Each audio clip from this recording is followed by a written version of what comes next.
now available in paperback and e-readers. Isis, Revenge of the Cyber Goddess. The goddess next door takes on the threat of a deadly digital diva driven to destroy the world in this action-packed, all-new Isis series adventure.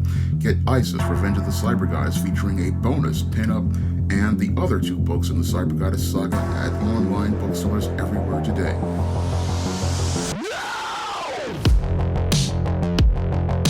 Better get the coleslaw, y'all, because we're having us a barbecue.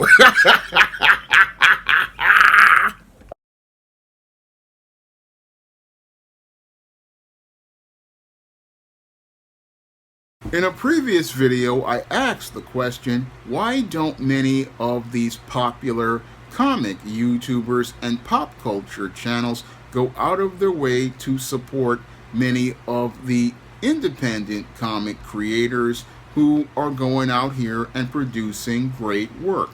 And the response that I got from social media, such as Facebook and Threads, gave me some very disturbing responses as related to why many of these independent comic creators basically can't get any of these very popular YouTube channels to go out here and look and to promote and support their work.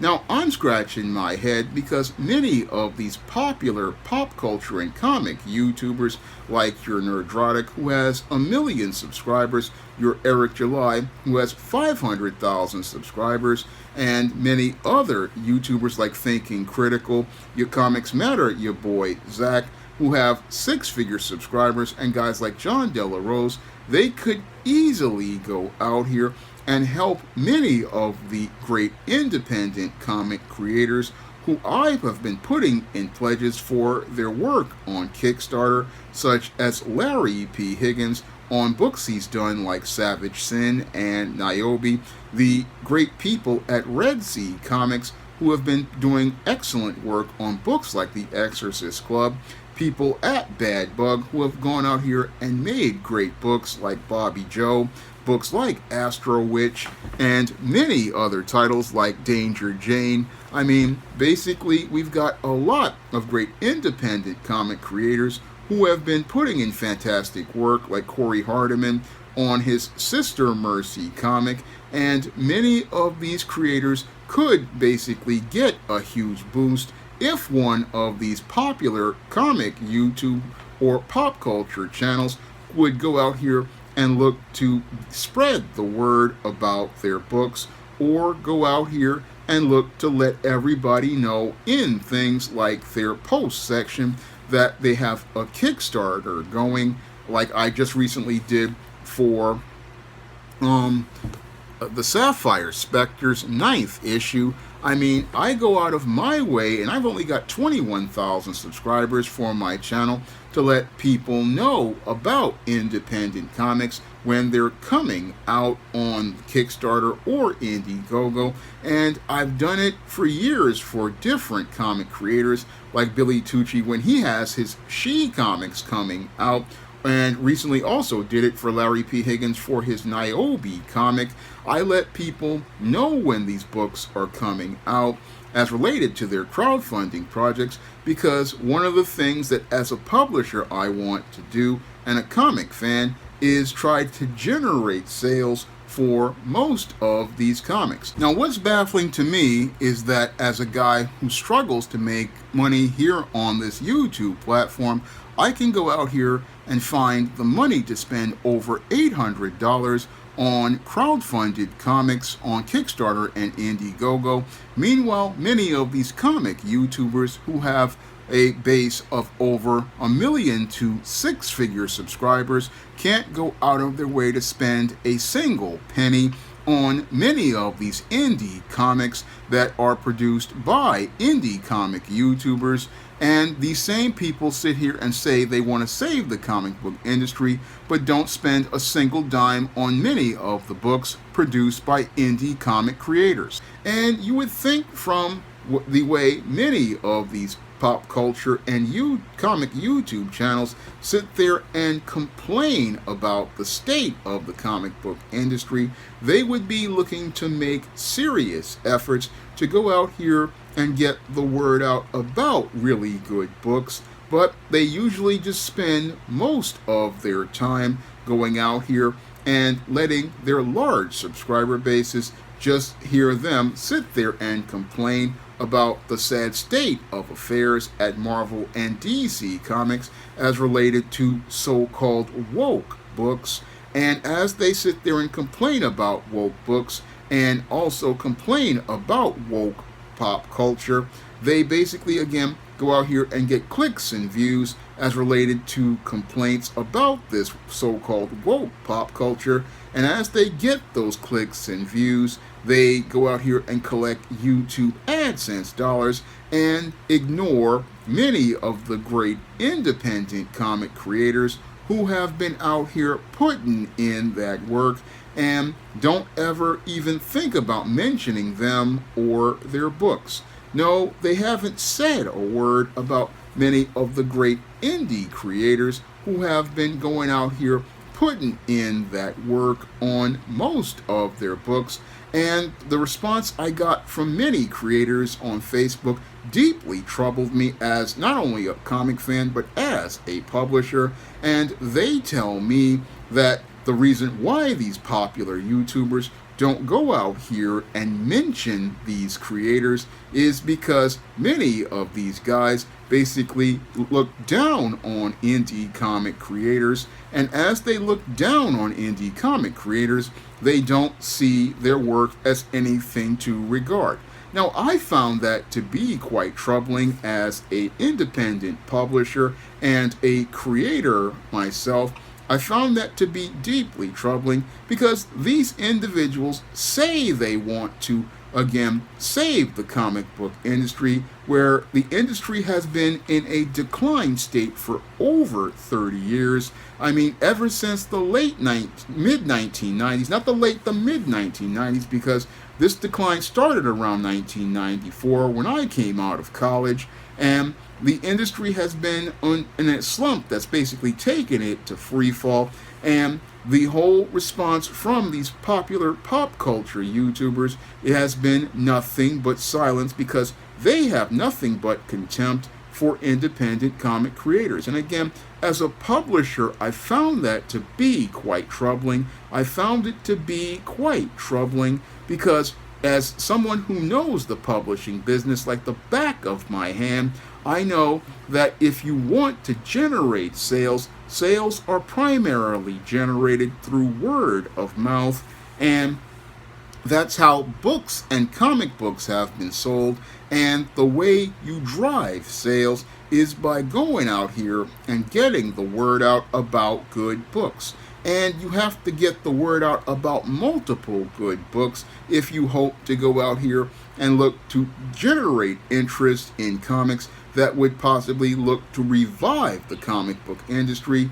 But many of these popular YouTubers, they sit there and spend their time complaining about Marvel and DC because they believe Marvel and DC will be the future of the business. But as someone who knows publishing and knows how business goes in publishing, I know that the future possibly won't be Marvel and DC driving the foot traffic, nor will it be many of the books that these guys look to plug on their channels that they go out here and make. No, it will possibly be many of those independent comic creators they basically turn their noses up at.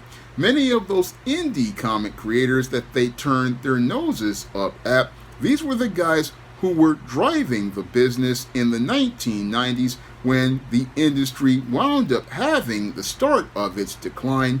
Basically, it was many of those indie books like your Witchblades and many of these other titles that were basically driving foot traffic to many of the comic stores. And it was books like Witchblade and many other books made by independent publishers that were picking up the slack when Marvel was going through its dark period from 1996.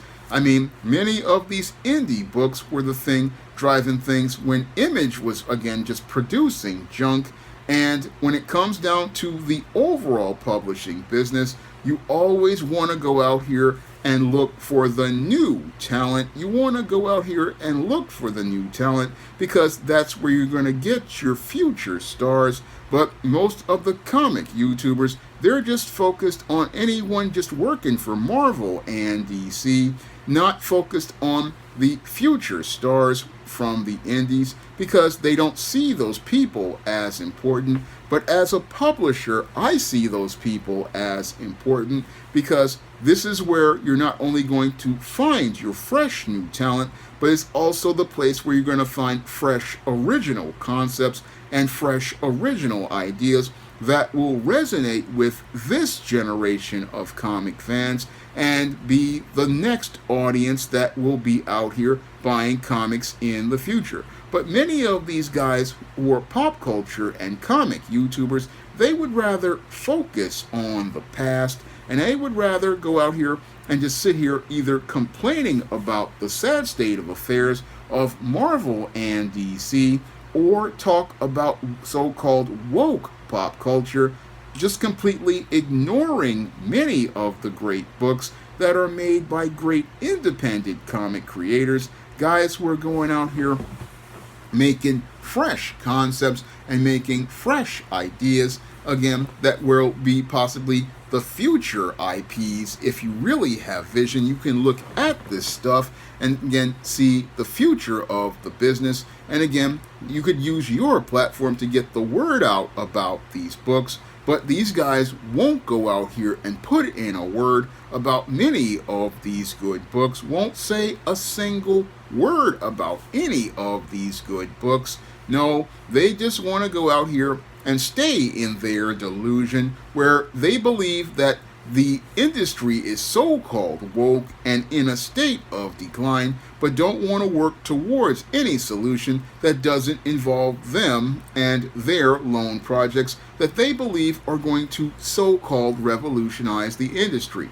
Now, we are 6 years after Comicsgate, and the industry in and of itself has been in free fall, with comic shops closing left and right, and we're in a place where we only have about 300 comic stores in the United States all around, and the industry is been falling in free fall. But these pop comic and pop culture YouTubers would rather report on things as things going bad, meanwhile maintaining their delusion that some of them are going to be the saviors of the comic book industry with their projects. And as a publisher, I hate to burst their bubble. No one lone book will ever save the comic book industry, because what a lot of folks do is they buy into the delusion that Giant Size X-Men #1 was like this big savior of a comic in 1975. And that's not how things go in the publishing industry. No, you might be able to again launch a book like Giant Size X-Men #1, but it will take years for the audience to discover that book. And that's what happened with the X-Men. The X-Men really didn't start really picking up in sales until about maybe 78, 79. It took about 3 years for that book to start building up its sales after the long sales slump it had from about 5-10 years. I mean, all new, all different X-Men did not go out and be this blockbuster when it first came out. No, it had to build word of mouth. But a lot of these guys, in addition to having that Giant Size X-Men delusion, also have this delusion that they're going to be like the days of the 90s with Image, where you're going to have a blockbuster hit, like in the case of Spawn and Wildcats when Image first came out. And again, that type of effort didn't go out here and make things good for the comic book industry. No, it made things really much worse, because yeah, those books sold 1 million as related to their first issue. All those Spawns, those Wildcats, and Youngbloods, yeah, it sold 1 million copies on the first issue due to speculators hoarding those books. But those books didn't maintain their readership because these guys were not understanding that the way you build an audience is by going out here and producing quality stories. And the sad part is that these people who have popular followings could help build the kind of readership that could generate the sales that could turn many of these comics into the kind of bestsellers that the industry desperately needs. Now, a lot of these folks out here don't want to see people turn into what they call rock star comic creators, but as someone who's been in publishing, I understand you need people who are bestsellers in order to be able to maintain book sales. And when it comes down to these popular YouTubers, they could go out here and help these creators become the new bestsellers who could drive foot traffic to comic shops or drive foot traffic to places like Amazon or places like Lulu. They could drive the foot traffic that could generate interest in the comic book industry and basically help pull the industry out of the slump, because you need bestsellers in order to be the draw that drive foot traffic to the comic store. You need bestsellers in order to get people in the shop to check out the other books. That's what Marvel and DC used to do. They used to be the ones who drove foot traffic to the stores, and that's how people discovered the indies. But with Marvel and DC still going out here with this whole work for hire, folks who are indie comic creators are not interested in working at Marvel and DC anymore and giving away their best work and watching as books like a Deadpool get turned into movies and billion-dollar platforms and not get a dime for it. No, most of the folks are going to crowdfunding, making their own money, and that's the future of the comic book business. That's where the books are. And again, the word of mouth should be starting to generate on social media for these books, and the followings need to be built on social media as related to those books to generate those sales. But many in comics YouTube and pop culture YouTube, they're only about going out here and again complaining about Star Wars, complaining about Star Trek,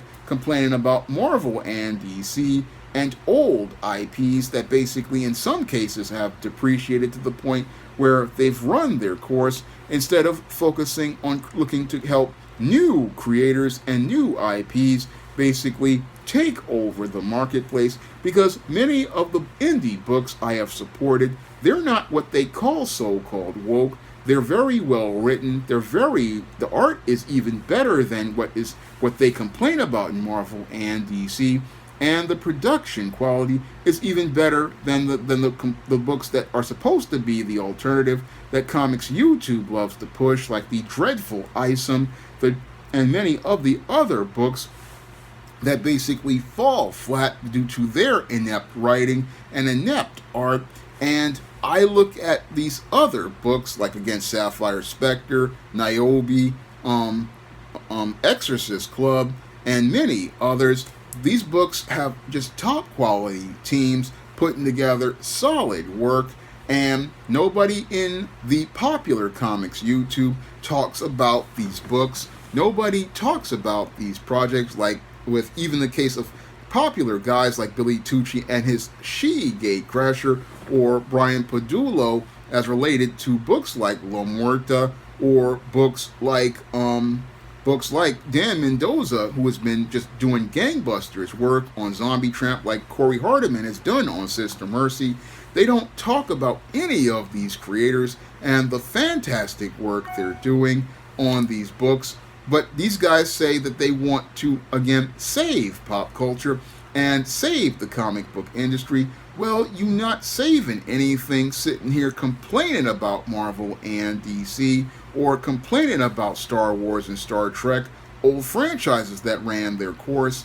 No, the way you save the business in publishing is by building and generating that word of mouth as related to building a readership. And with each book that you build a readership for, and as those books start generating bigger numbers, where they're going from maybe 500 to going to 1,000 to going to 2,000 to 5 to 10,000, that's where you start generating and building the base. And as you build the base of readers, that's where you start to generate the sales that start to spur the interest of people and build, and that basically makes it where you can start reviving this dead comic book industry. Again, books are sold by word of mouth.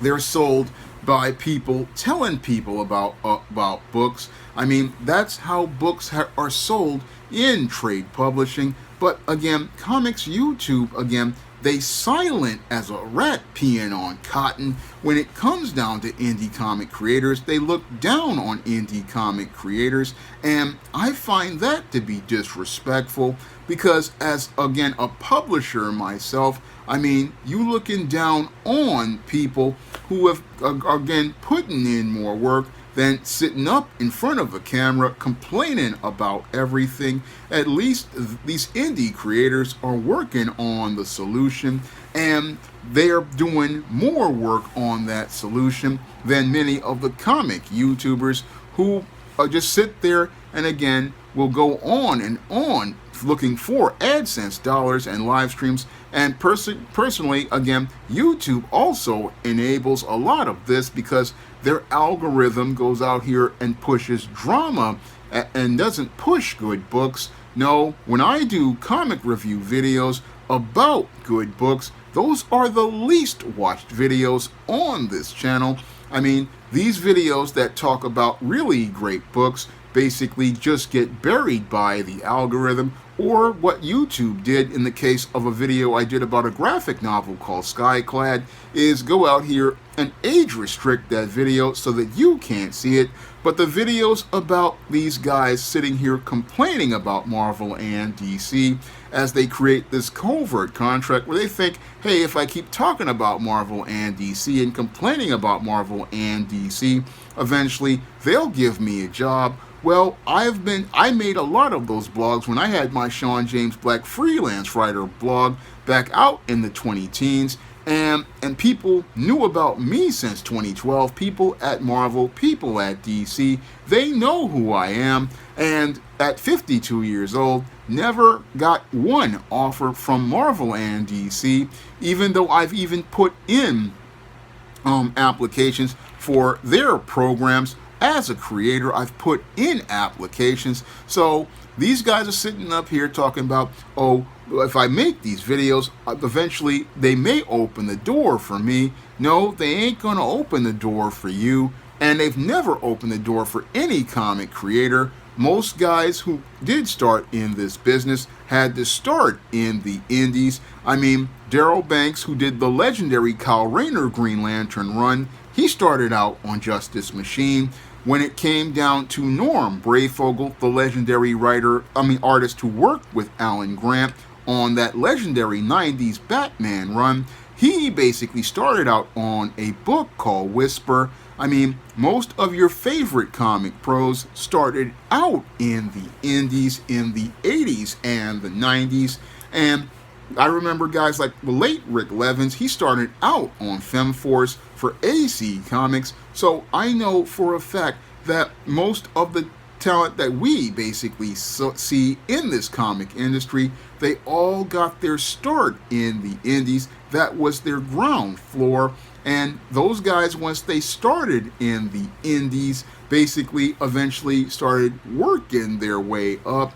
And as people started to notice their work, that's when they started getting the work at Marvel and DC, when they were a big deal. But even, again, I remember seeing Jim Balent doing a lot of vampire books before he did his Catwoman run. So everybody who was a legendary artist had to start somewhere. And these guys looking down on indie creators, that is not a good look, because yet the guy working in the indies today could be the legend tomorrow, and you're gonna be missing out on the ground floor on that guy or that girl who started out in the indies. So it once again shows me how disingenuous many of these popular comic YouTube and pop culture channels are. Now, from what I've learned from threads is that there are many of these small comic YouTube channels that are looking to get the word out, but they say they have been getting choked by the algorithm as related to them getting the word out about these books. So again, looking at YouTube's algorithm with a side eye, in that they're not looking to help get good comics to the marketplace or get the word out about great independent comics. No, what they look to foster is a lot of drama, and would rather push channels like your Critical Drinker or your Nerdrotic or your Geeks and Gamers or your many of your other channels like Overlord DVD. They like to push those channels as related to the drama they have as related to so-called woke and pop culture, but they don't want to go out here and talk to many of the small YouTubers who have been, again, going out here and putting the money on the books the way I have been putting the money on the books and looking to get the word out about the books. I mean, I understand from the world of publishing that comic books, like regular novels, are sold by word of mouth, and the word of mouth that I go out here and give a great indie comic creator like a Larry P. Higgins, like Corey Hardiman, like guys like Billy Tucci, and guys out here like JT Malloy, who does Sapphire Spectre. The word I give them can help them get their Kickstarters funded, help them build a larger base, and help those creators basically start to become known names. Like, I would love to see Nick Capone become a known name because his Purity book is fantastic. And my goal as a publisher is to get that word out, because the more books that are selling can go out here and generate that foot traffic, generate the audience that the industry desperately needs. I mean, the way you get readers is by building word of mouth. I keep repeating that because I want you to understand how books are sold, because I've been out here with my own SJS Direct imprint, and I have been selling books for years on my SJS Direct imprint. And the thing I wanted to do for a lot of these comic pros is help them get the word out about their books, help put them over, because the more money that creators make, the more people start buying comics, and the more people buy comics, the more you can so-called save pop culture, the way many of these YouTubers claim they want to save pop culture, because pop culture is something that's fluid, and pop culture of the 1980s and the 1970s won't be the same as 2026, because the 2026 kids and the 2026 adults have their own characters and want their own stories, and that's what flies over the heads of many of these comic YouTubers who are stuck in the past. They're not really thinking about the future, and they basically, again, are impeding the progress of the comic book business and keeping it from healing and growing the way it needs to grow. Now, I have my own comic, John Haynes at Death's Door, on Lulu.com that's based on my John Haynes series, and I also have a digital edition of that comic on Amazon's Kindle, and I also have a digital version on Google Play. And I also have a lot of great fantasy stories on my SJS Direct imprint in books like the Isis series, the Esteem series, and the Spinsterella series, and those books are available on Amazon.com in paperback, along with my other comic, Esteem No Good Deed, which is available on Kindle for just 99 cents. And you can pick up all of those books in paperback and Kindle format, like that are featured in the ads. You can find those books on Amazon.com in paperback and Kindle format, and you can also find them at other online booksellers like Draft to Digital, Google Play, Barnes & Noble, and big box retailers like Walmart and Target. And you can also help the channel and help me to be able to pay for things like the art, because I also go out here and pay artists for covers on my SJS Direct books. I always go out of my way to continue supporting the comic book industry, because This was the industry where I learned how to read at 4 years old. I started out reading with comic books, and I always looked to pay it back by, again, supporting comic artists by either supporting their work or going out here and paying commissions for comic covers for my books, because I want those artists to keep working. And the way I do that is with your donations that you send to my Patreon, my PayPal, or my Cash App. And you can do that by dropping that donation by clicking the links in the description box. That's all I have to say for this video. You can comment, rate, and subscribe. Now available on Lulu. John Haynes at Death's Door. The man who rules the world takes on the Greek god of death in this action-packed, all-new John Haynes comic book. Get your copy of the first John Haynes comic at lulu.com today. Now available in paperback and e-readers. Esteemed Season of the Witch Girl. The aspiring angel takes on a wicked teenage witch in this action-packed, all-new Esteemed series adventure.